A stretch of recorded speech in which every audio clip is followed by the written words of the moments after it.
Hi everyone, मैं doctor Somesh Kushwaha आप सभी की हेल्प के लिए फिर से एक नई वीडियो लेकर आ गया हूं।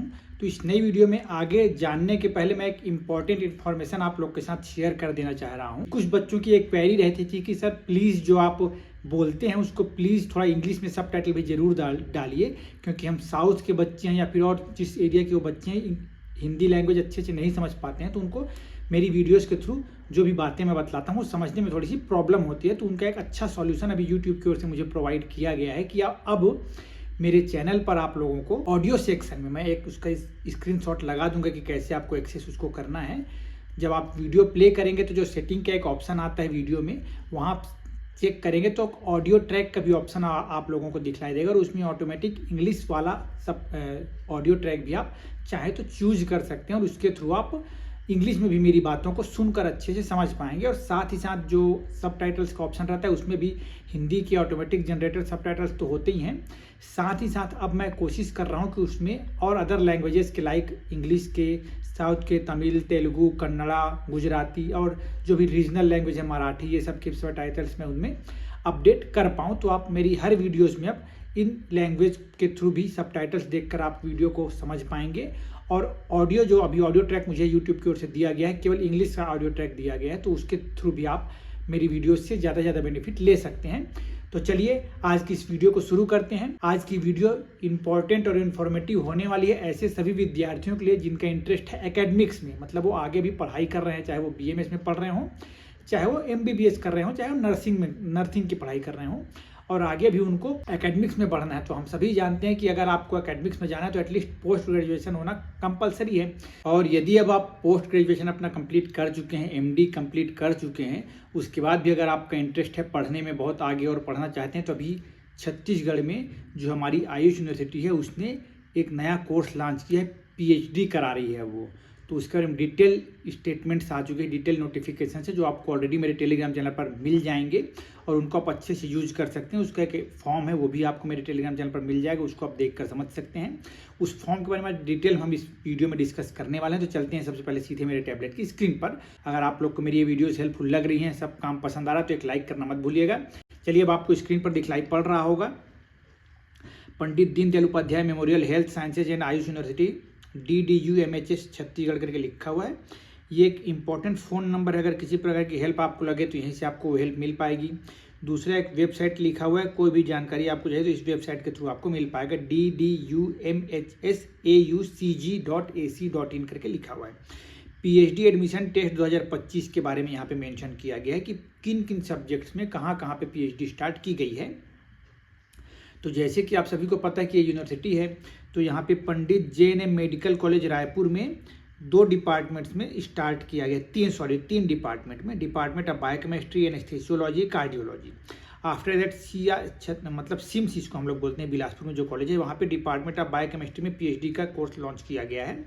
उसके अलावा PG college of nursing Bhilai में ये 1 2 3 4 सब्जेक्ट्स यहाँ पे दिए गए हैं, इनमें भी PhD का कोर्स यहाँ पे चालू किया गया है। इसके अलावा हमारा जो मैं आपको बताना चाह रहा हूँ, श्री नारायण प्रसाद अवस्थी गवर्नमेंट आयुर्वेद कॉलेज रायपुर में जो स्थित है, वहाँ पे जितने भी सब्जेक्ट्स में अभी PG हो रही है, मतलब जो बच्चे MD कर रहे हैं, उन सभी सब्जेक्ट्स में भी अब PhD का भी कोर्स यहाँ पे लॉन्च किया गया है। तो जो भी ऐसे बच्चे इंटरेस्टेड हैं इन PhD में, किसी भी वो स्टेट के हों, अप्लाई बिल्कुल इसमें आप कर सकते हैं। तो 1 बाय 1 हम स्टेप बाय स्टेप सब चीज़ों को देखते हुए समझते चलते हैं कि कैसे कैसे क्या क्या चीज़ें आपको ध्यान रखनी है। तो एक तो इम्पोर्टेंट साइट आपको ध्यान रखना है कि ये साइट है, कोई भी इन्फॉर्मेशन इसी साइट पे आपको मिलने वाली है।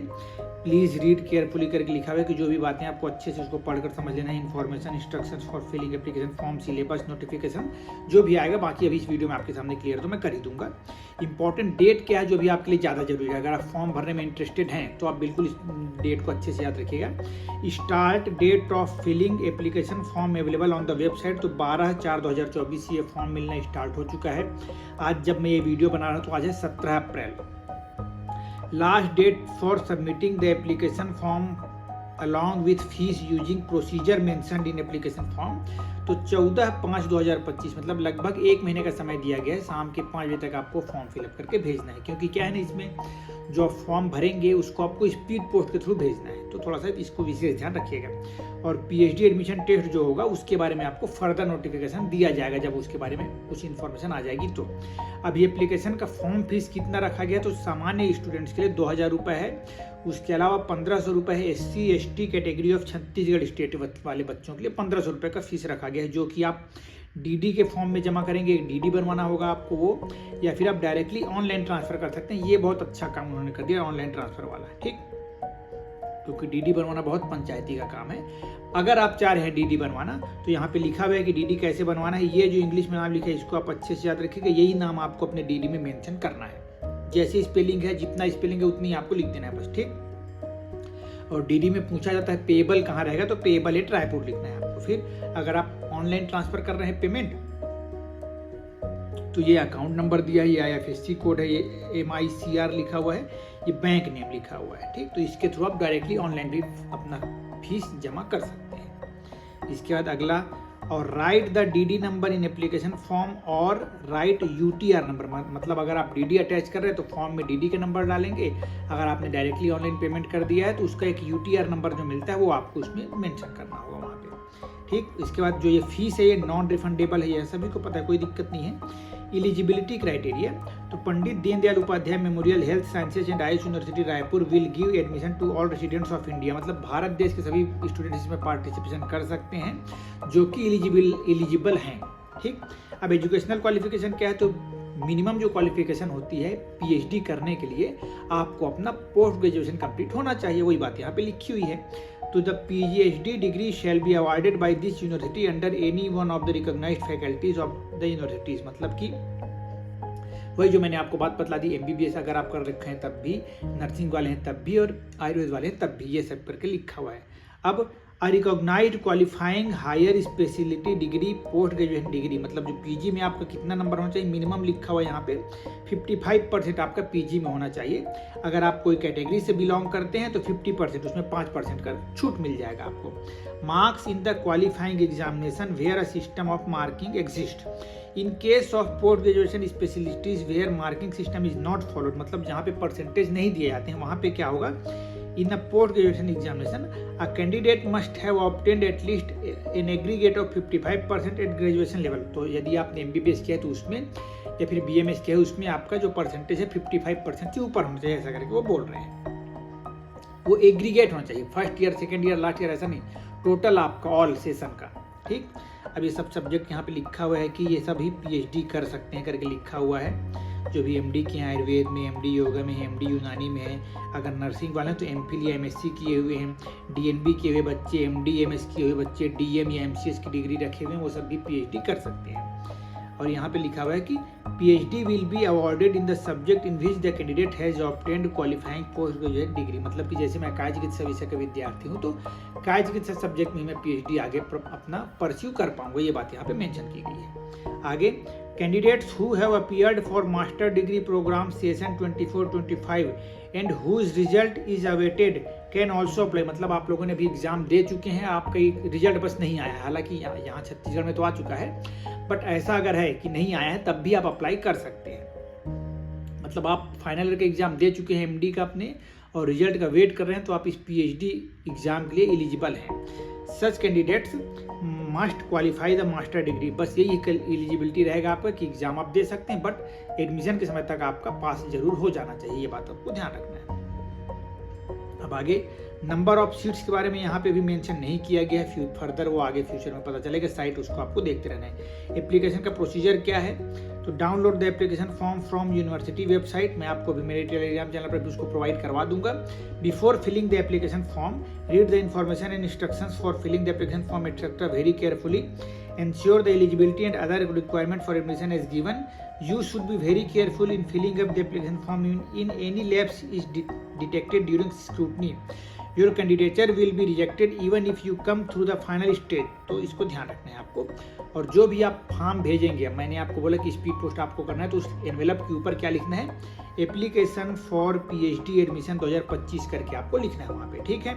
एड्रेस क्या रहेगा, तो ये एड्रेस है, इसको भी आपको विशेष ध्यान रखना है, इस एड्रेस पे आपको अपना स्पीड पोस्ट भेजना है। एडमिशन का टेस्ट होगा, आप सभी को पता है कि एंट्रेंस एग्जाम होगा पीएचडी के लिए। तो the admission test will be conducted at the examination centre DDUMHS Raipur. वो आगे फ्यूचर में पता चल जाएगा आपको। 2 पार्ट में एग्जाम होगा। पार्ट 1 में लिखा हुआ एडमिशन टेस्ट 100 मार्क का होगा, जिसमें 2 पेपर होंगे, पेपर 1 पेपर 2। पेपर 1 जनरल होगा। Admission test shall be held in following papers in English language, subjects for each paper, type of question, ये सब लिखा हुआ है यहाँ पे कि पेपर 1 जनरल होगा, मल्टीपल चॉइसेस क्वेश्चन रहेंगे, 50 रहेंगे, 50 नंबर का रहेगा। पेपर 2 जिस भी सब्जेक्ट के आप स्टूडेंट हैं उसी सब्जेक्ट का वो पेपर 2 रहेगा आपके लिए, वो इसमें के भी 50 क्वेश्चन रहेंगे। अच्छी बात यहाँ पे ये है ना कि आगे जो पता चलेगा आपको कि नेगेटिव मार्किंग इसमें नहीं है। Paper 1 will be common to all candidate, तो पेपर 1 सभी बच्चों को देना पड़ेगा। और पेपर 2 क्या रिस्पेक्टिव सब्जेक्ट वाले बच्चे ही अपने अपने सब्जेक्ट के अकॉर्डिंग देंगे। तो पेपर 1 में क्या क्या रहेगा, रिसर्च मेथोडोलॉजी, स्टैटिस्टिक्स और बेसिक कंप्यूटर एप्लीकेशन वाला रहेगा नॉलेज, ठीक। The syllabus for paper 1 and paper 2 is available at the website. तो वही बेसिकली वही है कि जिस सब्जेक्ट के आप विद्यार्थी हैं उसी सब्जेक्ट का सिलेबस आपके लिए रहेगा। मार्क्स यहाँ पे क्या लिखे हुए हैं, पार्ट 2 में अब पार्ट 1 एग्जाम आपका रिटन वाला हो गया, ऑप्शनल पेपर जो रहेंगे वो बोलती है। ऑप्शनल मतलब उसमें क्वेश्चन रहेंगे MCQ। अब दूसरा ही इंटरव्यू बेसिस पे होगा, पीएचडी में सभी जानते हैं कि इंटरव्यू होता है, तो 10 नंबर के इंटरव्यू होगा। इसमें क्या लिखा गया है, परफॉर्मेंस इन इंटरव्यू, इसमें आपको 7 नंबर दिए जाएंगे। जो इंटरव्यू है 7 नंबर का होगा, उसके आपके परफॉर्मेंस के अकॉर्डिंग वहाँ पे आपको नंबर दिए जाएंगे। दूसरा, past academic records in candidate, तो सीनियर सेकेंडरी में अगर आपने 60% या उससे ऊपर पाए हुए हैं तो आपको 1 नंबर मिलेगा। वैसे ही आपका ग्रेजुएशन में अगर आप 70% से ऊपर हैं तो 2 नंबर मिलेगा, 60% से ऊपर है तो 1 नंबर मिलेगा। टोटल ये 10 नंबर का आपका सेकेंड पेपर रहेगा, मतलब कि इंटरव्यू वाला पोर्शन रहेगा, उसमें से जो भी नंबर आपको मिलेगा वो देखा जाएगा। फिर अब जो भी शेड्यूल है एडमिशन टेस्ट का वो आगे फर्दर बताएंगे, वो उसमें भी नहीं बताया गया है। बट यहाँ पे ये दिया गया है कि each question shall have 4 options to answer, out of which only 1 shall be correct. एक सही जवाब होगा, मल्टीपल चॉइस क्वेश्चन सभी देकर आए हुए हैं, तो +1 इसमें रहेगा सही आंसर के लिए। और 0 मार्क्स फॉर इनकरेक्ट आंसर, मतलब 0 मतलब कि जो अगर गलत आंसर होगा उसमें 0 मार्किंग होगी, मतलब नेगेटिव मार्किंग नहीं है। या फिर अनअटेम्प्टेड क्वेश्चन, उसमें 0 नंबर मिलेंगे। तो ये अच्छी बात ये होगी कि यहाँ पे नेगेटिव मार्किंग नहीं है, ठीक। नो TA DA वो सब कोई खास बात नहीं है, चॉइस फिलिंग वो सब भी ठीक है। एडमिशन प्रोसीजर मैंने आपको पहले ही बतला दिया, फिर भी एक बार इसको आप और देख लीजिएगा, कोई इसमें दिक्कत की बात नहीं है यहाँ पे। और 2 प्रकार का यहाँ पे आप पीएचडी कर पाएंगे बतला रहे। एक तो होगा आपका पार्ट टाइम, वो स्पेसिफिकली उन्हीं स्टूडेंट्स के लिए रहेगा जो जॉब में है, रेगुलर जॉब में है, ठीक, रेगुलर मेडिकल ऑफिसर है ऐसे किसी जॉब में, तो अदरवाइज फुल टाइम ही आपको करना पड़ेगा। तो वही बात यहाँ पे लिखी हुई है। और अगर आप पार्ट टाइम करना चाह रहे हैं, मतलब आप अगर किसी परमानेंट जॉब में है पहले से ही, तो आपको एक NOC क्रिएट, मतलब NOC आपको देना पड़ेगा। तो वही सब बात यहाँ पे लिखी हुई है, तो इसमें कोई खास बात यहाँ पे बताने लायक मेरे लिए नहीं है। ये सब सर्टिफिकेट्स इंपॉर्टेंट है कि क्या क्या आपको सर्टिफिकेट उस समय लगेंगे वहाँ पे, ठीक है। तो ये हो गया हमारा एग्जाम के कैसे क्या होना है। उसके लिए एक बहुत इंपॉर्टेंट चीज़ लास्ट में लिखी हुई है, किसी भी प्रकार का डाउट होगा तो ये एक मेल ID लिखी हुई है, इसमें आप डायरेक्टली कांटेक्ट कर सकते हैं, अपना क्वेरी रिगार्डिंग इसमें भेज सकते हैं। उसके अलावा एक मोबाइल नंबर भी यहाँ पे दे दिया गया है, और सबसे ऊपर में मैंने यूनिवर्सिटी का एक हेल्पलाइन नंबर को आपको तो बतला ही दिया हुआ था, ठीक है। ये चीज़ें हो गई। अब फॉर्म कैसा दिखता है वो भी मैं जल्दी से आप लोग को दिखला देता हूँ। फॉर्म कैसा है, इसको बैक करते हैं।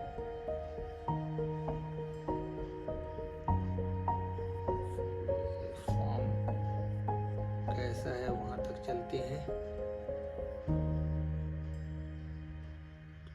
आते हैं अपने फॉर्म में।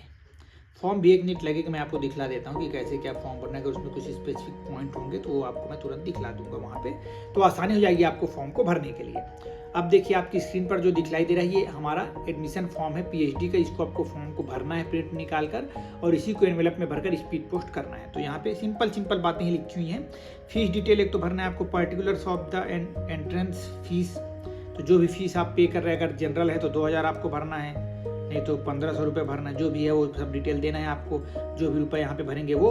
और अगर आपने डीडी लगाया है तो डीडी का नंबर यहाँ पे लिखना है, या फिर अगर आप ऑनलाइन पे कर दे रहे हैं तो यूटीआर नंबर जो मिलेगा वो किस डेट में किए वो भरना है। नेम ऑफ रिसर्च सेंटर कहाँ, मतलब जैसे रायपुर या फिर जो भी ऑप्शन वहाँ पे मैंने आपको ऊपर लिस्ट बताई थी ना, वो सब बात यहाँ पे लिखनी है।